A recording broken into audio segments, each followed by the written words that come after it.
It is the question every high school senior is asked by their guidance counselor. What would you do if you had $1 million?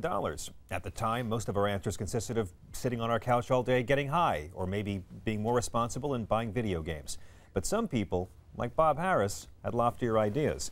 A successful TV writer whose job writing for ForbesTraveler.com gave him the chance to review some of the most luxurious accommodations around the world. Bob hit it big as a contestant on Jeopardy, winning over $350,000. But rather than sit at home, Bob decided to get active, investing in more than 5,600 businesses in 67 countries through microloans. But instead of sitting around patting himself on the back for all the good work he'd done, Bob then decided to travel the world and meet firsthand the people his money had helped. I'm thrilled to welcome Mr. Bob Harris, whose new book chronicling his microloan adventure, The International Bank of Bob, Connecting Our Worlds at one $25 Kiva loan at a time, is on bookshelves now. Thank you so much for joining us. Thanks for having me, John. I have so many questions, and it's so great to meet such an inspiring capitalist. But first off, what really drove you to want to give your money away? It was actually, I had kind of a crisis of conscience. You know, everybody always wants to do something good for the world. You have no idea how. And I'm getting paid in the summer of 2008 to stay in these billion-dollar palaces. And that's great, but if you're in a country like Dubai, where they're being constructed by essentially indentured servants, South Asians, people from Nepal, people from East Africa who are getting paid like $6 a day to build billion-dollar palaces they'll never see the inside of. You know, my dad worked for GM for 37 years.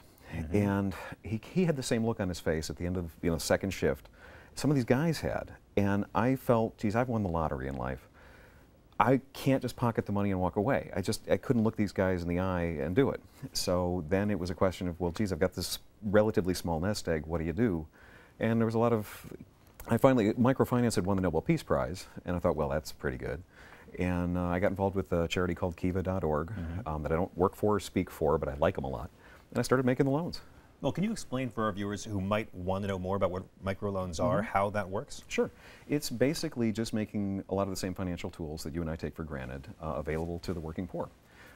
And it can be microloans. There's also micro savings, micro insurance, people doing all sorts of, there's even micro franchising going on in Bangladesh. And it's a very bottom-up approach to poverty alleviation. Through the years, for decades, a lot of very large multinational institutions have taken an approach to solving poverty. You know, they'll walk into a country, it needs desperately, they need irrigation. You actually talk to the people, they need irrigation. Right. And the guy comes in, he says, you need a giant hydroelectric dam. And then, it doesn't help. This is a bottom-up approach where people, they know what they need. They have their own solutions. And this is just helping them finance them themselves. Now, I guess this was more appealing for you than, say, putting your money into some big foundation that could help people on a larger scale.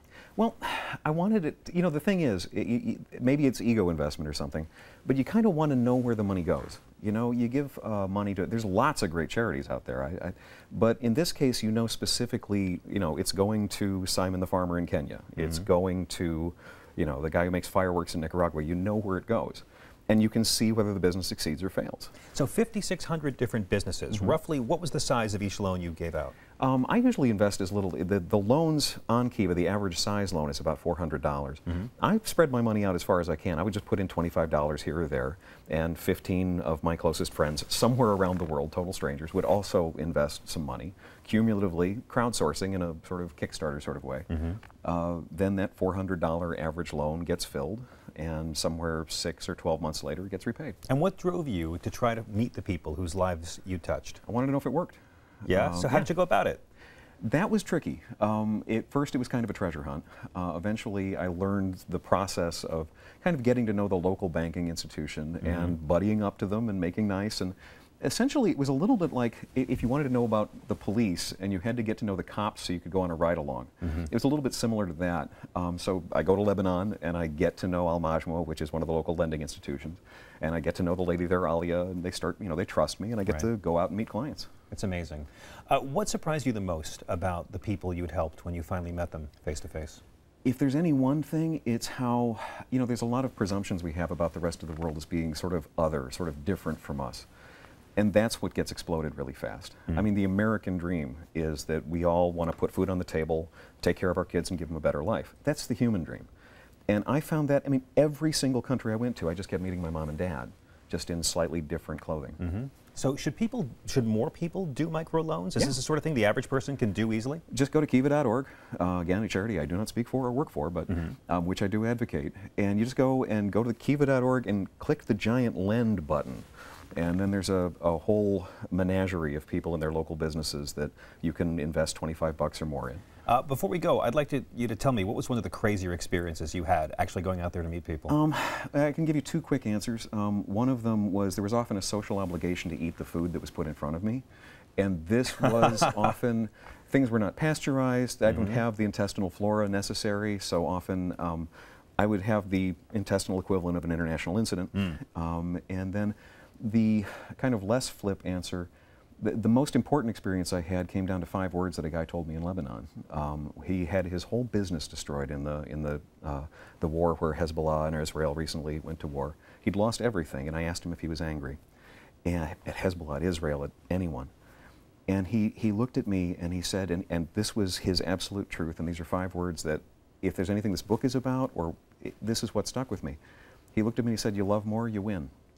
And this didn't come out of a Berkeley yoga class. This didn't come out of some philosophy discussion. This was a guy who'd had his life blown up, and he was struggling with it every day, and he was telling me that. And to hear that in the middle of West Beirut, okay, I'll buy that. That's what counted. Bob Harris is the author of The International Bank of Bob. You can learn more about microloans from reading his terrific book. Bob, thank you so much for coming on. Thank you, John. And for all the work you've done and all the work you continue to do. Thank you, John. Real pleasure meeting you. What a pleasure to meet you as well. And we'll be right back.